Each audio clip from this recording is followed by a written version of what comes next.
IFM News. IFM News. IFM News. Sports. Ibandera ti agkapsat nga Carlos ken Eldro Yulo iti Pilipinas iti gymnastics iti umaya 2026 Asian Games amaangay iti sumaruno a bulana. Itauluan ti agkapsat ti Men's Artistic Gymnastics Squad bayat ang nakasagana met dagiti pambato ti pagilian iti Women's Division, Rhythmic Gymnastics ken Trampoline Events nga ipakita iti laing dagitoy iti nasao a regional meet.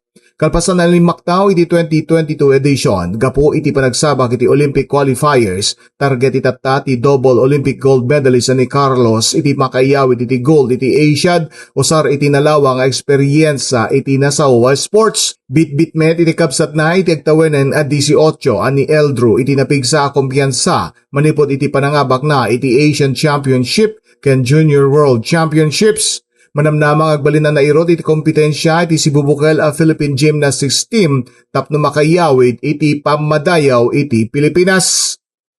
Para iti IFM Sports, dahito ni Idol Joey C. Tatak IFM. IFM News. IFM News. IFM News. Sports.